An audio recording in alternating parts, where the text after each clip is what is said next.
चालू होत आहे. सामन्याला सुरुवात करतोय. पहिलं षटक घेऊन येतो विवेक केळकर आणि left right arm round wicket मारा करेल.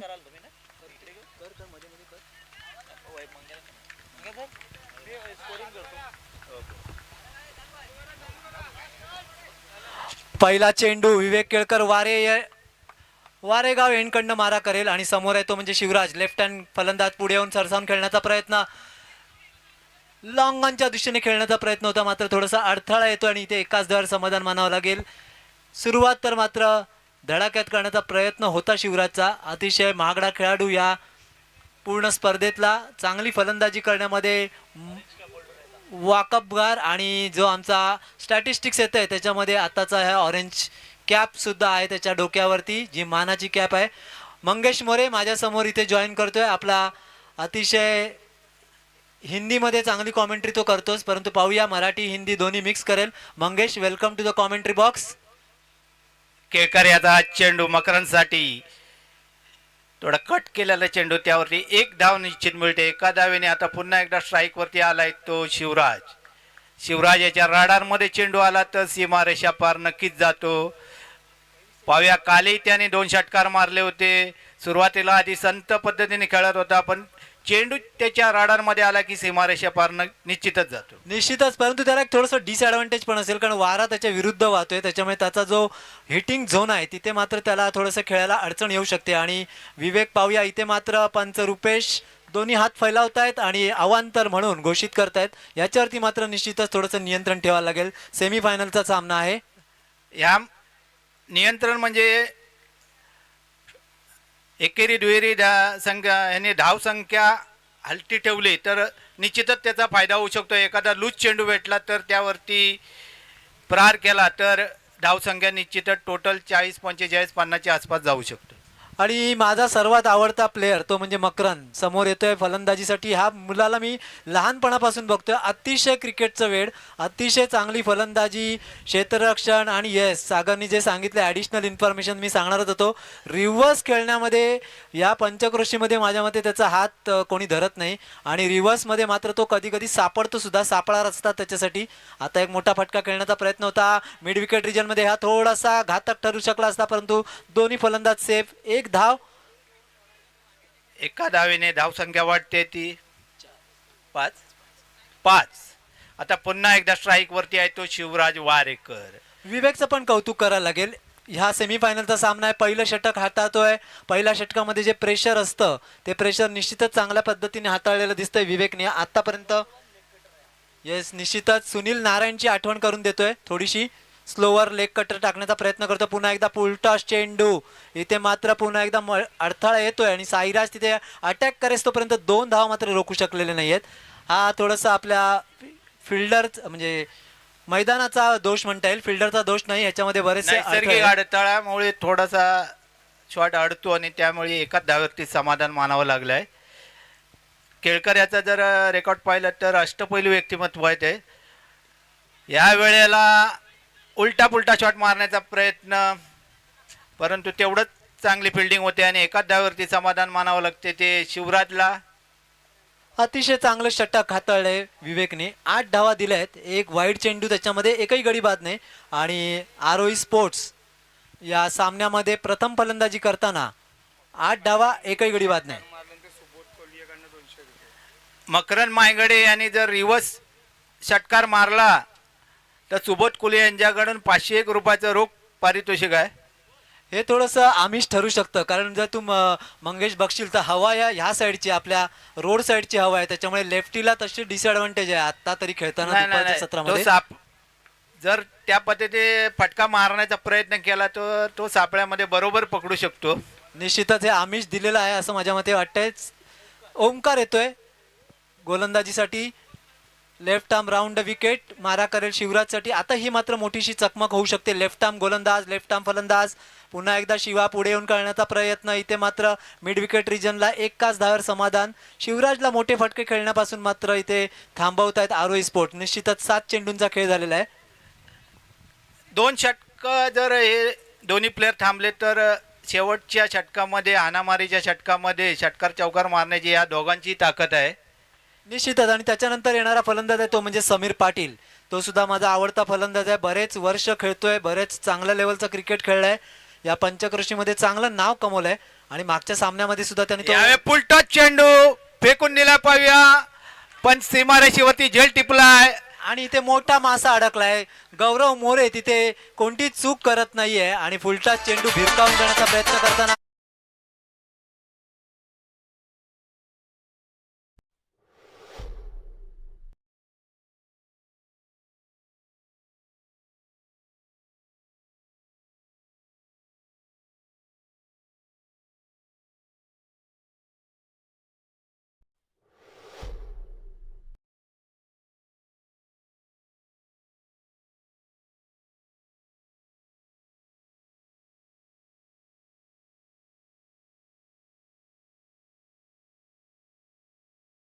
मंगेश मगातपासून तो फलंदाज जवळजवळ 8 चेंडूच्या समाप्तीनंतर इथे मैदानात दिसतो. म्हणजे तब्बल त्याच्याकडे अजूनही 16 चेंडू शिल्लक आहेत खेळण्यासाठी या दोन्ही फलंदाजांकडे. पाहूया आता पाटलाचा रणगाडा कसा चालवतो तो. निश्चितच पाटील जबरदस्त फॉर्मामध्ये दिसत आहेत. समीर आहे, पिंट्या आहे, त्याचा मुलगा कल्पित आहे. माझ्या मते थोड्या दिवसांनी पाटील 11 इथे खेळायला हरकत नाही, एवढे पाटील प्लेयर आहेत इथे. समीर पाटीलला जर पहिल्या चेंडूवर विकेट घेतली तर बॉलर, परंतु पाटलांचा रडार सीमा रेषा पार षटकार. कार.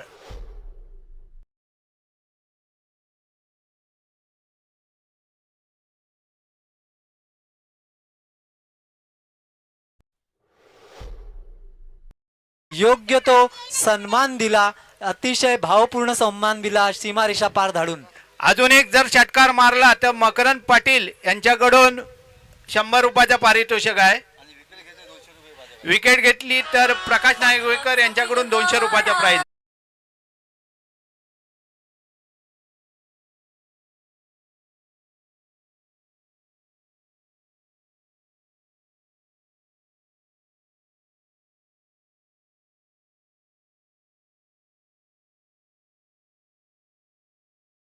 लागोपाठ जर 3 षटकार मारले तर सुबोध कुले यांच्याकडून 501 रुपयाचं पारितोषिक आहे. दरम्यान निर्धाव जातोय चेंडू. अतिशय कमबॅक चांगलं केलंय ते म्हणजे ओंकारनी. लेफ्ट आर्म राऊंड विकेटचा मारा करतोय. आता मात्र इथे थोडासा मिस टाइम फटका, मोठा फटका खेळण्याचा प्रयत्न होता. ओंकार मात्र लाईन अँड लेंथ मिळवतोय. एका षटकारानंतर त्यांनी पाहिलं फ्लायटेड चेंडू आणि समीरने भिरकावून दिला. आता मात्र थोडीशी जी लाईन आणि लेंथ आहे ती आउटसाइड ऑफ ठेवतोय आणि तीच योग्य लाईन अँड लेंथ असेल माझ्या मते समीरला खेळण्यासाठी. पाहूया ओंकार याचा चेंडू समीरसाठी. प्रत्येक चेंडूवर षटकार मारण्याचा प्रयत्न. यावेळी थोडा झेल सुटलाय, एक मोठी चूक केलाय ते या फिल्डरने. कॅचेस विन द मॅचेस असं म्हटलं जातं नेहमी क्रिकेटमध्ये. जेव्हा जेव्हा तुम्ही कॅच सोडता तेव्हा तेव्हा तुमचे हात त्या ट्रॉफी पासून दूर जात असतात मित्रांनो, लक्षात ठेवा. 1999 ला पण हर्षल गिफ्टने जो कॅच सोडला तो ट्रॉफीच गेली होती त्याची.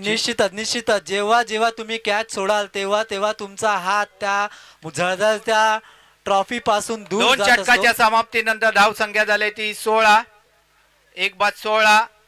तब्बल 8 ची सरासरी मेंटेन केली. म्हणजे पहिल्या षटकाच्या समाप्तीनंतर धावा होत्या 8, दुसऱ्या षटकाच्या समाप्तीनंतर धावा आहेत 16. अतिशय म्हणजे चांगली गोलंदाजी, नफीतुली गोलंदाजी. 32 म्हणजे शेवटच्या षटकामध्ये 40-45 धावसंख्या टोटल फायटिंग होऊ शकते. नक्कीच या मैदानावर ते मागच्या सामन्यांपासून जर बघितलं, फक्त एक पंकज स्मृतीचा सामना जिथे 93 धावा कुठल्या गेल्या, तर 35-40-45 हा एक फायटिंग स्कोर होतो. आणि इथे तर सगळे काय म्हणतात त्याला, आपल्या गावठी भाषेत अंडील बैल आहेत सगळे, त्याच्यामुळे निश्चितच 40-45 हा फायटिंग स्कोर होऊ शकतो. पुन्हा एकदा समीरच्या राडार मध्ये चेंडू परंतु एकाच धावेवरती समाधान मानावं लागणार. थोडीशी मिसफीड होते पण साईराज गावडे तिथे आहेत. उत्तम फिल्डिंग केल्या त्याने. चांगला अटॅक केला होता चेंडूवरती, पहिल्यापासून लक्ष ठेवलं होतं. आणि इथे जरी थोडासा मिस फील्ड झाला असता तर मात्र निश्चितच बाउंड्री मिळू शकली असती. परंतु शिवराज आता पुन्हा एकदा स्ट्राईक वरती थोडंसं रोखून धरलंय असं निश्चितच म्हणावं लागेल आरोही स्पोर्ट्सला. कारण हवा पण साथ देत नाही शिवराजला. आणि महालक्ष्मी स्पोर्ट्स ज्यांच्या नावातच महालक्ष्मी आहे आणि उद्या तिचं आगमन या गावामध्ये होणार आहे, तर त्याच्यासाठी कदाचित महालक्ष्मीचा आशीर्वाद सुद्धा असू शकतो या संघापाठी. अनिकेत हर्षे यांचा संघ आहे. पुन्हा एकदा शिवराजसाठी आज चेंडू लेग साईडच्या दिशेने मारण्याचा प्रयत्न, परंतु मोठा फटका काय येत नाही. एकाच धावेवरती समाधान मानावं लागतंय ते शिवराजला. आता स्ट्राईक वरती आलाय तो पाटलांचा रणगाडा. पाहूया शिवराजच्या बॅटिंगचं अनालिसिस माझ्या मते लंच टाइममध्ये केलेलं दिसतंय विवेक आणि त्याच्या संघाने, आणि जेणेकरून त्यांनी ती लाईन अँड लेंथ मेंटेन करून ठेवले. आणि वारा सुद्धा त्यांना साथ देत नाहीये. वारा सुद्धा अपोजिट दिशेला असल्यामुळे शिवराजला तेवढी फलंदाजी करताना दिसत नाहीये. आणि विकेटसाठी 101 रुपयाचं पारितोषिक प्रकाश नागवेकर, सिनियर प्लेअर, अतिशय गाजलेला प्लेअर प्रकाश या पंचक्रोशीमध्ये. उमेश आणि याचा समोर राईटम राऊंड विकेट मारा. या पाहूया पाटलासाठी. या पाटील याचा उचलण्याचा प्रयत्न, शॉट थोडा फसतोय, थोडी मिसफील्ड होत्या आणि तिथे व्हॉलंटियरनी थोडंसं लक्ष ठेवायचं आहे. बाउंड्री असेल तर कळवायचं आहे पंचांना. 2 धावावरती समाधान मानावं लागतंय ते पाटीलला. खचाखच भरा हुआ मैदान. यूट्यूब मार्फत आपण जवळपास 196 देशांमध्ये पोहोचू शकतो. आपले टॅलेंट पोहोचू शकतो. ह्याच्यामधनं तुम्हाला कोणीतरी IPL चा संघ मालक तुम्हाला खरेदी करू शकतो. मित्रांनो, तुमचं जेवढं काही क्रिकेटचं स्किल आहे ते स्किल या मैदानात इस बार दाखवलं उमेश पाहिजे. की गेंद देखने का समीर क्या करता है. लेग स्टंप के थोड़ी सी बाहर पड़ी थी. वाइट बॉल का इशारा आ रहा है अंपायर से. 1 रन अतिरिक्त बढ़ेगा. ह्या धावा मात्र रोकायला पाहिजेत. काहीच गरज नाही, कारण या अवांतर धावा तुमच्या संघाचं नंतर प्रेशर वाढवत असतात. एक अवांतर चेंडू, एक अवांतर धाव आणि एक एक्स्ट्रा ऑपॉर्च्युनिटी असते, ती म्हणजे फलंदाजाला. पाहूया समीर सामना करतोय उमेशचा. ब्लॉकल मधला चेंडू. इथे मात्र पुन्हा एकदा कौतुक करावं लागेल उमेशचा. दुसऱ्या धाव्यासाठी कॉल निश्चितच आहे शिवराजचा. शिवराज तेवढा चपळ दिसतोय. 2 धावा इथे मात्र रोखू शकलेले नाहीत, आणि या 2 धाव्याने धावसंख्या वाढून होते, ती म्हणजे 23. प्रशांत, षटकार चौकार इथे येत नाही. षटकार चौकार आले तर निश्चितच. आणि आमच्या प्रेक्षकांचा हिरमोड सुद्धा होतोय. मोठे फलंदाज आहेत, नावाजलेले फलंदाज आहेत, आणि इथे षटकार चौकार येताना दिसत नाहीये, कारण तेवढी गोलंदाजी पण निश्चितच चांगली होते. यॉर्कर लाईन आणि च्या पद्धतीने बॉलिंग करतात, त्यामुळे पाया उमेश याचा आज चेंडू समीर याच्यासाठी. पुन्हा या एकदा. उचललेला चेंडू पाहूया, त्यावरती थोडी मिसफील्ड होते आणि पहिला चौकार आहे. आपण प्रशांत बोललो होतो चौकार षटकार आले पाहिजे.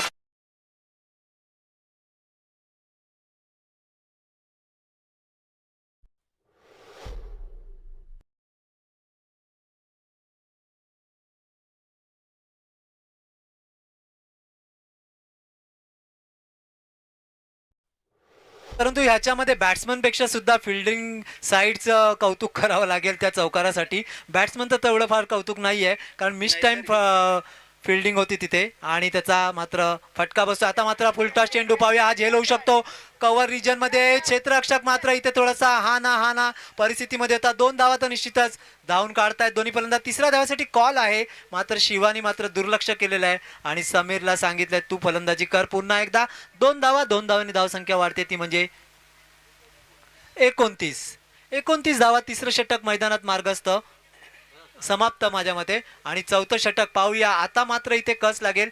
3 षटकाच्या समाप्तीनंतर धावसंख्या म्हणजे 29, म्हणजे फार मोठी धावसंख्या नाही. 9:30 पावणे 10ची सरासरी मेंटेन केली मंगेश. आणि जर पुढच्या 6 चेंडूमध्ये 12 ते 15 धावा आल्या तर ही मॅच मात्र एक शेवटच्या ओव्हरमध्ये चांगल्या फिनिश लेवलला जाऊ शकते. नाही, 40-45 हा फायटिंग स्कोर असू शकतो प्रशांत, कारण या आधीच्या पण सामन्यामध्ये जर कालच्या सत्रामध्ये पाहिलं तर 24 धावा पण डिफेन्स होताना नाकिनेवाले कल्पित 11ने तो सामना जिंकला होता. या वेळेला पाहूया. निश्चितच आम्ही मुंबईवरनं तो सामना पाहत होतो यूट्यूब मार्फत, आणि कल्पित 11ने अतिशय चांगली डिफेन्स केला होता तो. तसंच पाहूया पुन्हा एकदा. इथे मात्र थोडासा फिटनेसचा कस लागतोय. लंच टाइम मध्ये माझ्या मते काहीतरी अतिरिक्त पोटात गेलेल्याची शक्यता असू शकते, आणि त्याच्यामुळे थोडासा इथे व्यत्यय येतोय. धावसंख्या किती हो प्रशांत, पण बॉलिंग अटॅक आणि कॅच जर तुम्ही सोडला झेल तर निश्चितच तुमच्या एक संधी निश्चितच होती मंगेश. मगाशी पाहायला गेलं तर समीरची एक संधी बनवली होती जवळपास. त्याच्यानंतर एक चौकार आला, म्हणजे थोडासा जीवदानाचा फायदा कुठेतरी मिळतो असं आपण निश्चितच म्हणूया. पण साईराज गावडे या मुलाचा सुद्धा पेस मी बघितलाय लहानपणी. दोन्ही फलंदाजासाठी पारितोषिक आलाय. सलग 3 षटकार मारले तर प्रकाश नार्वेकर आणि 201 आणि मिलिंद पाटील यांच्याकडून 100 रुपयाचं प्राईज.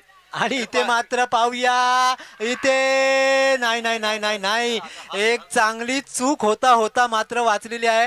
काटेकी टक्कर होती इथे आणि कॅच तर निश्चितच होता, कम्फर्टेबल लेवलला कॅच होता. पण प्रशांत कॅच जरी सुटला असला तरी षटकार त्याने वाचवलेला आहे. म्हणजे 4 ते 5 धावा त्याने नक्कीच आपल्या ब्लेसिंग संघाला- ब्लेसिंग इन डिस्गाईज म्हणतात त्याला इंग्लिशमध्ये, ब्लेसिंग इन डिस्गाईज. नाही तर हा षटकार जर पडला असता मंगेश तर मात्र विवेकच्या डोक्यावरचं टेन्शन दुहेरी पटीने वाढलं असतं. एखादा षटकार एखादा चौकारा गोलंदाजाला टेन्शन नक्कीच देतो. आणि शेवटचं षटक आहे, पहिले 3 षटक त्यांनी चांगली गोलंदाजी केली आहे. थोडंसं घाई होते, क्षेत्ररक्षणामध्ये बदल घडवत आहेत आणि लक्ष नाही आहे गोलंदाजाचं. थोडंसं अँशियस दिसतोय, अँझायटी लेवल हाय आहे. पहिला सामना 30 धावा झालेल्या आहेत. चौथं षटक मैदानात मार्गस्थ, प्ले ऑफचा पहिला सामना. परंतु इथे मंगेश मात्र एका संघाला अजूनही एक संधी जरूर मिळणार आहे. IPL लेवलची स्पर्धा पुन्हा एकदा मोठा संघ, मोठी संधी. ओंकार जातोय, आता मात्र इथे चूक करत नाहीये, आता मात्र इथे चूक करत नाहीये आणि समीरला परत जावं लागतंय तंबूमध्ये.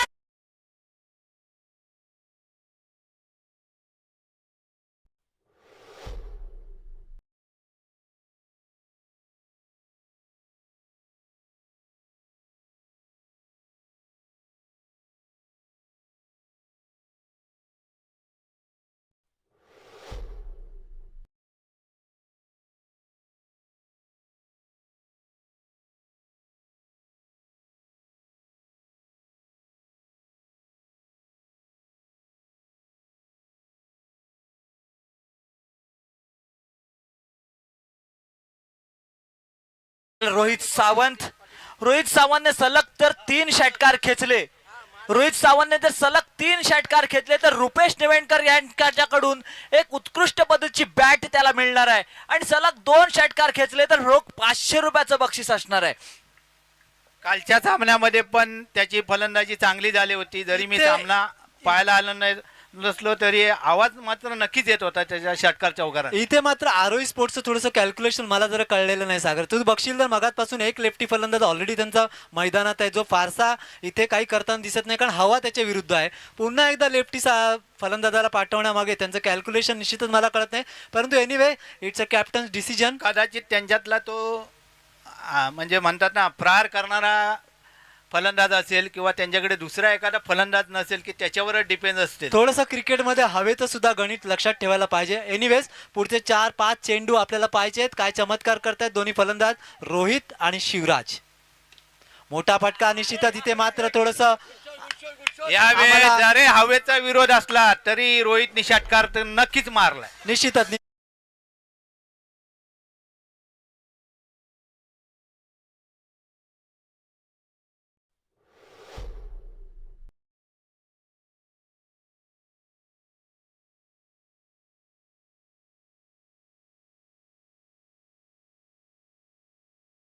हवेच्या विरुद्ध मारतोय म्हणजे निश्चितच चांगला फलंदाज म्हणावा लागेल रोहितला आणि त्याच्यासाठी बक्षीस सुद्धा तेवढं जोरदार आलेलं आहे. पाहूया त्या बक्षिसासाठी तो काय चमत्कार करतो. इथे पहिला तर षटकार ठोकून त्यांनी आपले इरादे तर स्पष्ट केलेले आहेत, कारण शेवटचा ओव्हर आहे, शेवटचं षटक आहे मैदानामध्ये. साईराज आहे समोर. पाहूया पुन्हा एकदा साईराज. आता मात्र इथे नो म्हणून घोषित करताय, जे चूक व्हायला नाही पाहिजे. इथे निर्धाव मात्र निश्चितच टाकला होता मंगेश चेंडू, चांगला चेंडू टाकला होता. परंतु एक अतिरिक्त डाव आणि एक पुढचा चेंडू ज्यादा भेटतोय, त्यानंतर फ्री हिट भेटते, त्याचा फायदा निश्चितच रोहित घेणार. रोहित सावंत पुन्हा एकदा सामना करेल. आकुटप्याचा चेंडू भिरकावून दिला. पाहूया झेल होतो का. इथे मात्र फ्री हिट असल्यामुळे इथे फलंदाज बाद होणार नाही. चांगला झेल मात्र इथे उमेशने पकडला होता.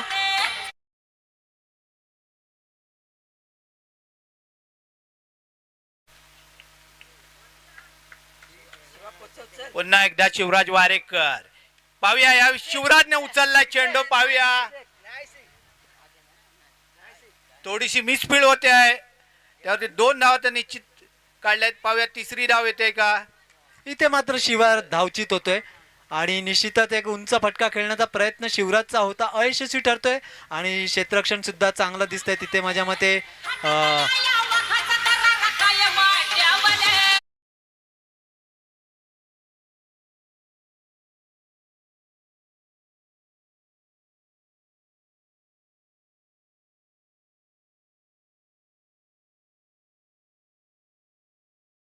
पाहूया मोठा फटका कुटप्याचा चेंडू भिरकावून दिलाय आणि इथे मात्र चांगलं क्षेत्ररक्षण तिथे फाईन लेग रिजनला दुसरी धाव इथे पाहूया आणि इथे मात्र विवेक थोडासा आता मात्र बाद. Yes, good presence of mind bye विवेक.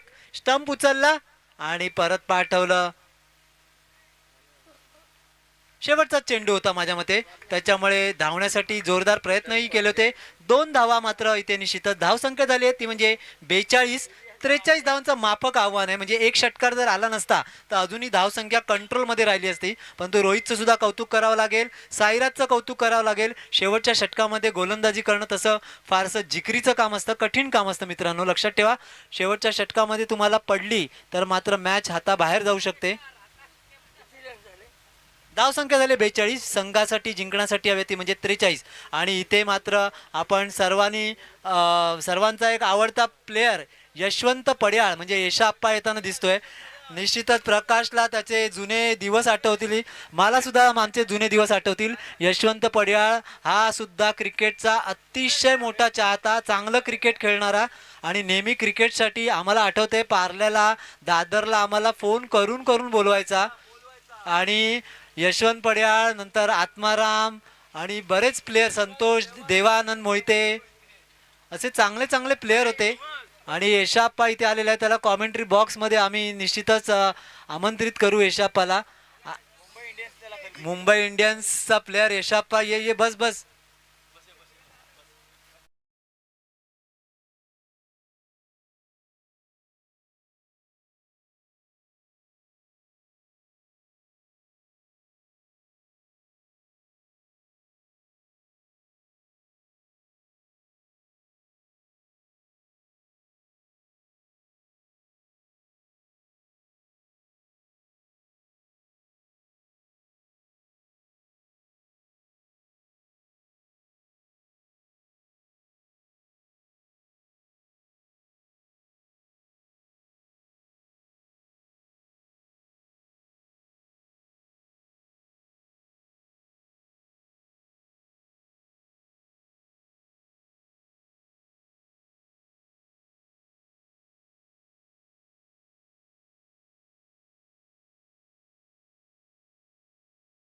त्यामुळे जो संघ विजयी ठरेल तो डायरेक्ट फायनल मध्ये धडक मारेल. त्यामुळे दोन्ही संघांची विजयावरती निश्चितच नजर असणार आहे. इथे पिंट्या पडाळ यांचा ढोकंबळे प्रीमियर पर्व 3 मध्ये संघ जोरदार कामगिरी करतोय, त्यामुळे निश्चितच या धावा रोखू शकतो आणि फायनल मध्ये प्रवेश करू शकतो अशी दाट शक्यता आहे.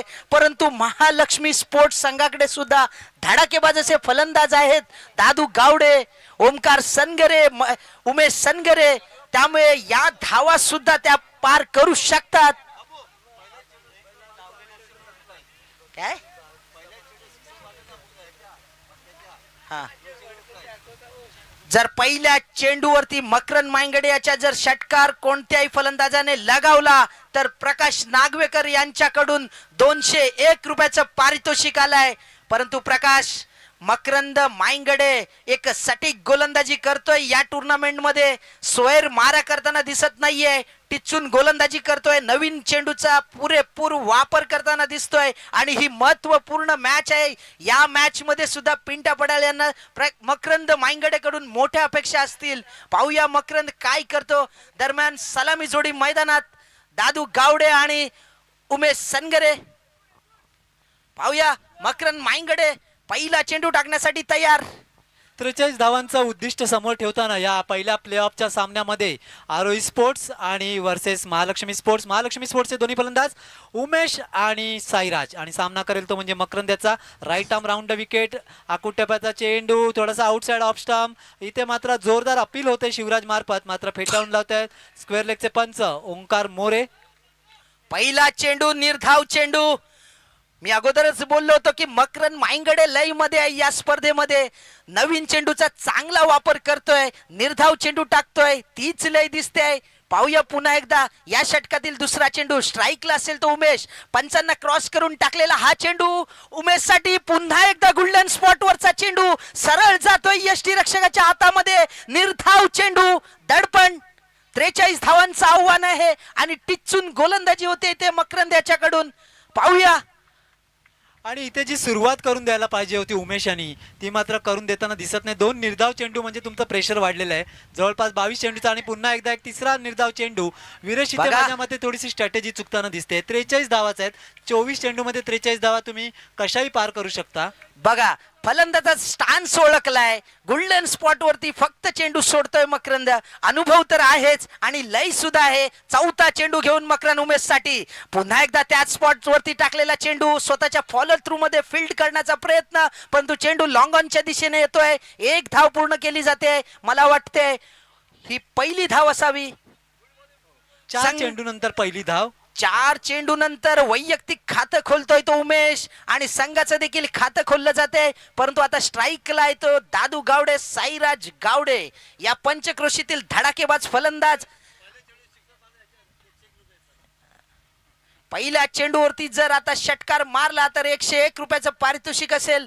इथे बक्षिसांची लाईलूट होते परंतु फलंदाज काही प्रयत्न करत नाहीये. साईराजची विकेट महत्वपूर्ण असणार आहे. पाहूया मकरंदचा हा चेंडू आणि जोरदार अपील होते पायचीच, परंतु हा लेग स्टिक सोडून जाण्याचा प्रयत्न आहे. रुपेश पारकर ते अपील फेटाळतायत, सांगतायत की हा लेग स्टंप सोडून जाणार आहे. पण खरंच कदाचित Viresh right arm round wicket टाकतोय त्याच्यामुळे कदाचित लेग Yeah. साईडच्या बाहेर जर चेंडू पडला असेल तर तुम्हाला Perfect. डब्ल्यू मिळू शकत नाही. कदाचित परफेक्ट. रुपेश सारखा बॅट्समनला ऍडव्हान्टेज मिळाला आहे. फलंदाजांनी पंचांनी दिलंय. पुन्हा एकदा मकरंद या षटकातील पुढील चेंडू. आता मात्र सुरेख चेंडू. खरंच सुरेख गोलंदाजी केली आहे मकरंद याने. लेग बाईटच्या दिशेने 1 धाव होते. फक्त 2 धावा दिल्यात या षटकामध्ये मकरंद याने. प्रकाश मी अगोदरच म्हणालो होतो की मकरंद माईंगडे लई मध्ये आहे. नवीन चेंडूवरती विश्वास ठेवला होता. सलग 6 सामन्यामध्ये पहिली गोलंदाजी दिली गेली होती ती मकरंद याला आणि या सामन्यामध्ये या स्पर्धेमध्ये त्याने आपला जो डिसिजन आहे तो सार्थ ठरवलाय आणि या स्पर्धेमध्ये मकरंद याला कोणीही षटकार ठोकला नाही आहे. यावरून दिसते ते त्याची लय, त्याची शिस्तबद्ध गोलंदाजी. पाहूया आता दुसरं षटक कोण घेऊन येत आहे. दबाव तर निर्माण झाला आहे तो महालक्ष्मी संघावरती. 43 धावांचं आव्हान असताना फक्त 2 धावा उभ्या केल्या आहेत. समीकरण पूर्णतः बदललंय. 18 चेंडू 41 धावा. या षटकावरती खूपच निर्भर असणार आहे या सामन्याचा निकाल, कारण सामना जिंका फायनलची तिकीट मिळवा. पाहूया शिवा वारेकर हा अष्टपैलू खेळाडू या स्पर्धेतील दुसरं षटक घेऊन आलाय. निश्चितच वीरेश आणि इथे कौतुक करावं लागेल. कौतुक करू तेवढं कमी आहे मकरंदचं. आणि 2 धावा देणं सेमीफायनलच्या सामन्यामध्ये जवळपास प्लेऑफच्या सामन्यामध्ये निश्चितच मोठी बाब आहे. अतिशय चांगली गोलंदाजी. वेल प्लेड मकरंद. पाहूया शिवराज सुद्धा पहिला चेंडू मात्र इथे थोडंसं अवांतर टाकतोय. पंच रुपेश पारकर इथे अवांतर म्हणून घोषित करताय. सामना करतोय तो म्हणजे साईराज. पुन्हा एकदा आकुटप्याचा चेंडू आउटसाइड ऑफ स्टंप कट केलाय. 1 धाव निश्चितच दोन्ही फलंदाज. दुसऱ्या धावासाठी कॉल आहे मात्र परत फेटाळलाय आणि आता मात्र एका जाय समाधान मानावं लागेल. महालक्ष्मी स्पोर्ट थोडासा अडचणीत वाटतं का वीरेश तुला? निश्चितच, कारण मकरंद याने गोल्डन स्पॉट वरून एकाच लाईन लेंथ वरती गोलंदाजी केली. कारण फलंदाज सुद्धा सेम स्टान्स मध्ये फटके खेळण्याचे प्रयत्न करत होते आणि मकरंद हा एक चांगला गोलंदाज आहे. लई सापडली तर तो डोईजड जातोच आणि हा मात्र ओव्हरपिच फटका आहे. सरळ षटकार, उंची सुद्धा होती.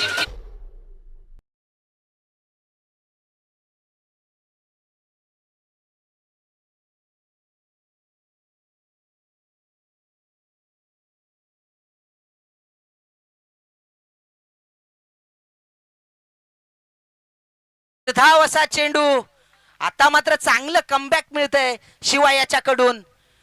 थोडासा लेंथ भरकटला होता शिवा आणि जसा लेंथ भरकटला त्याचा फायदा उमेश याने घेतला आणि मिड विकेटच्या डोक्यावर उत्तुंग षटकार ठोकला. पुन्हा एकदा फुलटॉस चेंडू. पाहूया आणि पुन्हा एकदा लॉंग ऑनच्या डोक्यावरून येतोय सीमा पार षटकार.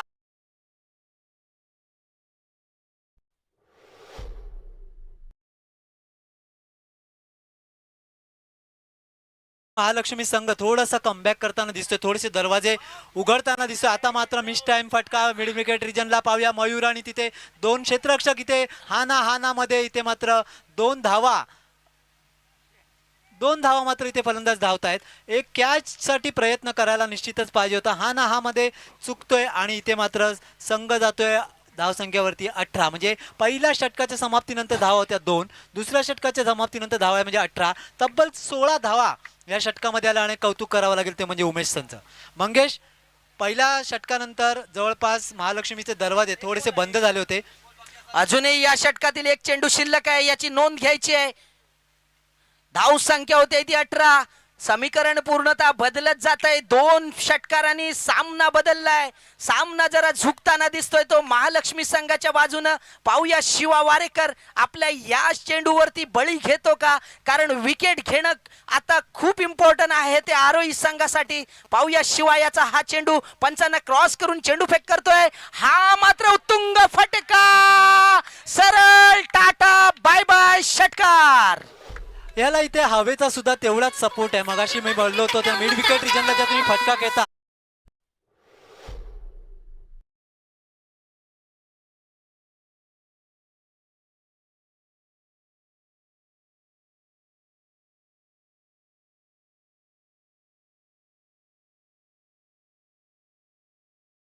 बावीस धावा कुठल्याच शिवायाच्या, पण कुठेतरी रणनीती चुकते अशी मला वाटते पिंट्या पड्याळ याच्याकडून. कारण तुमच्याकडे हर्ष वारेकर सारखा स्ट्राईक गोलंदाज होता, एक उद्योन्मुख गोलंदाज होता.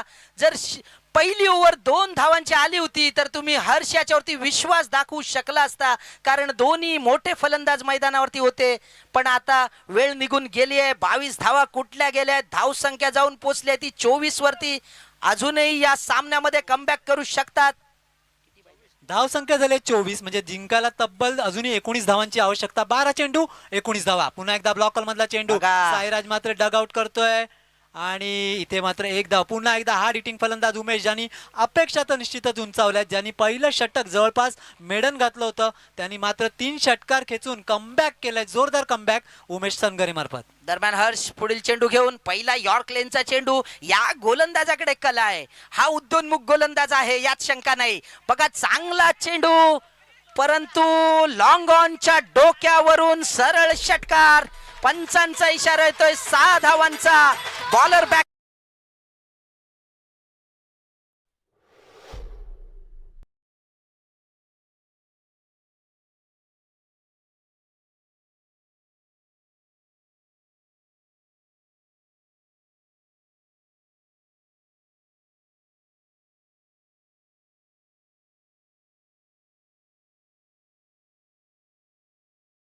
परंतु महत्वाची बाब ही आहे की 27 धावा कुठतोय तो इथे उमेश सनगरे, धडाकेबाज फलंदाज महालक्ष्मी स्पोर्ट्सचा. दरम्यान हर्षचा हा चेंडू, फुलटॉस चेंडू येतोय सीमा पार, षटकार. सरळ टाकलाय डगआउट मध्ये 6 धावांसाठी.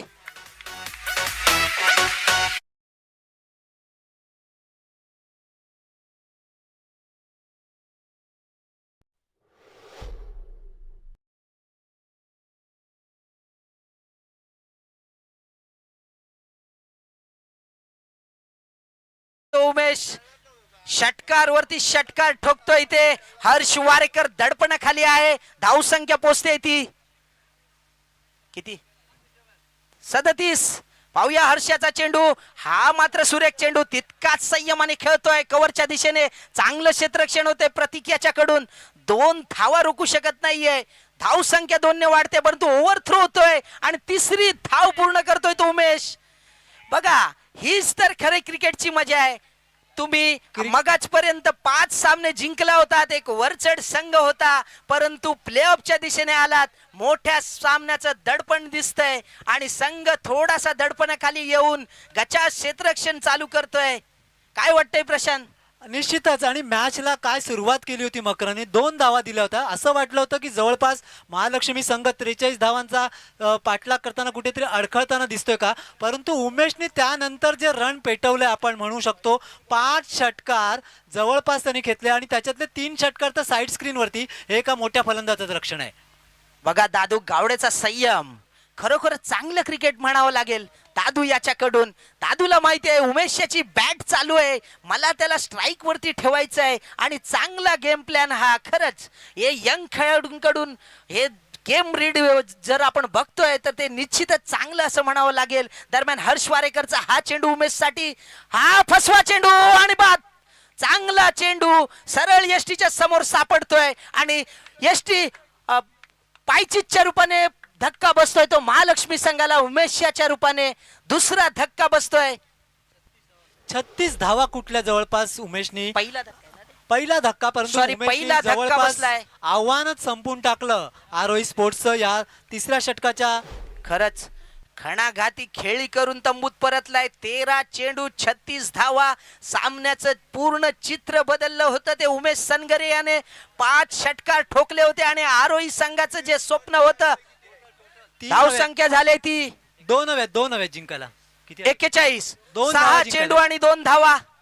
आरोही संघाचं स्वप्न उद्ध्वस्त केलं होतं फायनल मध्ये जाण्याचं. आणि वीरेश, तुला इथे ब्रेथवेटची फलंदाजी आठवली असेल, ज्यांनी इंग्लंडला 4 षटकार मारले होते शेवटच्या षटकामध्ये आणि 2020चा वर्ल्ड कप जिंकून दिला होता इडन गार्डनला. त्याची आठवण इथे निश्चितच उमेशने करून दिली. 5 षटकार, 2 तर 3 जवळपास साईड स्क्रीनवरती मारले त्यांनी. पाहूया शेवटचं षटक. क्रिकेट आहे. रोहित याचा हा चेंडू, पहिला चेंडू, शॉर्ट पिच चेंडू दादू गवडे यासाठी डिक्लर झोन मध्ये जातोय. 1 धाव मिळते ती संघाला आणि दरम्यान इथे सामना फक्त औपचारिकता बाकी काय आहे. होते, औपचारिकता राहिली आहे. 1 धावेची आवश्यकता आहे आणि महालक्ष्मी स्पोर्ट्स फायनल मध्ये प्रवेश करताना इथे दिसेल आपल्याला पहिला संघ. संघमालक पिंट्या पड्याळ निश्चितच इथे थोडेसे दडपणाखाली आले असतील. काय आणि करून हा बसलो स्वेल आपण. चेंडू आणि इथे फायनल मध्ये मात्र प्रवेश करतोय तो महालक्ष्मी स्पोर्ट्स संघ. महालक्ष्मी स्पोर्ट्स संघाचे हार्दिक अभिनंदन. परंतु आरोही